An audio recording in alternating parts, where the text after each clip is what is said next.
Alright, Shalom. First of all, I'm going to start this lesson off by giving all the praise, honor, and glory unto Yahweh, Ba'ashem, Yahushai, Ba'ashem, Rakakudash. Double honor to the apostles and elders of Great Millstone. Honors to all the brothers who are fervently preaching the word in sincerity and in faith.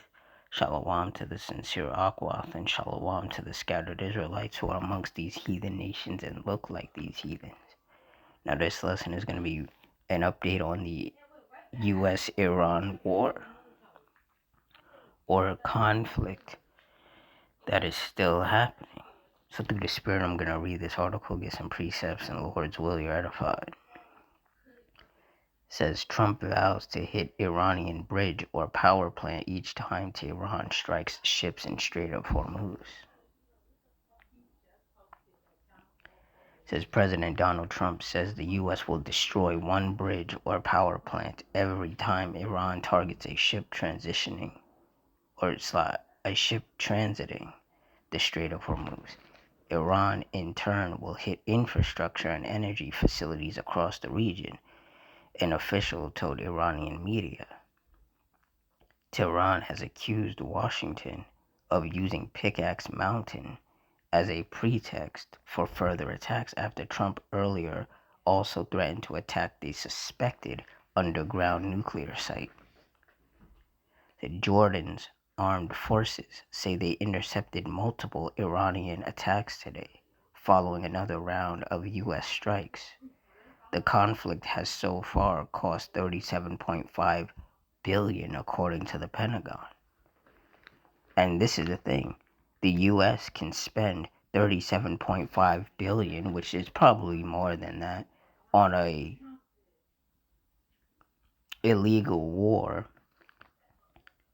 but they can't spend that money on the roads, the bridges, basically the infrastructure here in the U.S.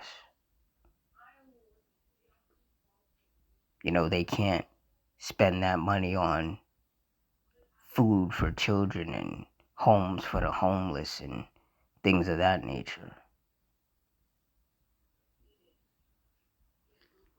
This just goes to show that the so-called white man is not fit to rule. He's not supposed to be ruling because he doesn't know how to. Everything he does a lot more harm than good for anybody and everybody. It says Trump is attending a dignified transfer of the 4 U.S. service members who were recently killed in the Iran war. And we all know that there's a lot more U.S. service members who have died in this war. This war has been going on for months. There's no way that there hasn't been hundreds, if not thousands, of U.S. service members who have died. The mainstream media just does not want to report on it because they want you to believe that the U.S. is just, is winning. And the U.S. is definitely not winning this war, this conflict, whatever you want to call it.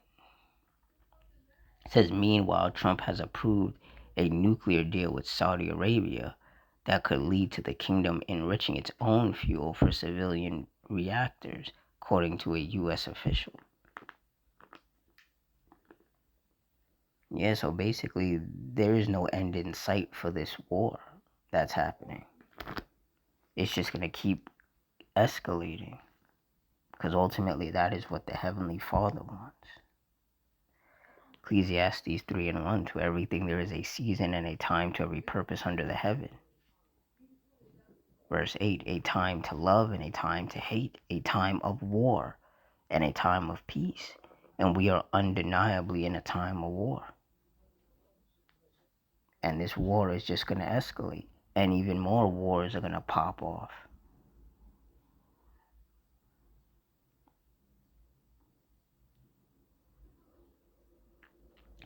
Exodus 15:3, the Lord is a man of war. The Lord Yahweh is his name. And that's right, the Heavenly Father is a man of war. And that is why what's happening out there in Western Asia is happening. And that's why the civil war and the race wars that are going to pop off are going to happen as well. Because the Lord is a man of war.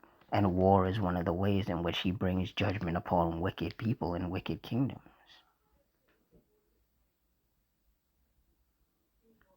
War is one of the ways where the Lord pours out his vengeance.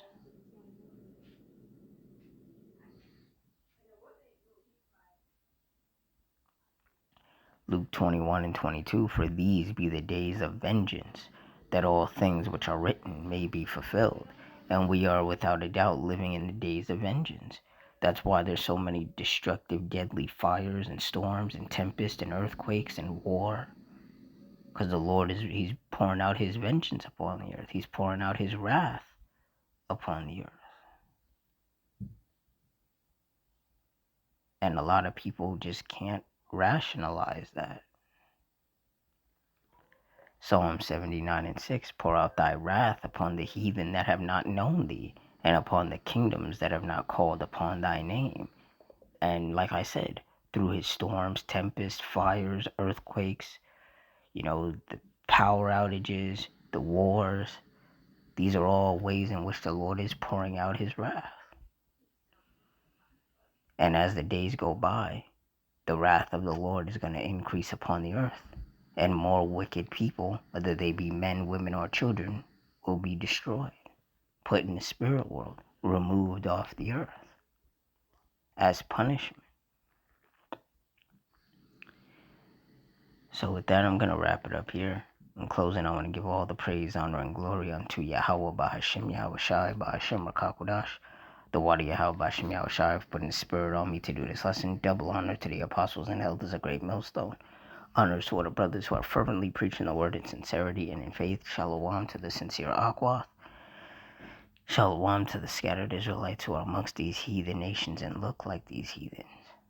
Hope you all stay strong, stay safe, stay fervent, stay circumspect, stay prayed up in Ottawa and Ratazah. Till next time, Shalom.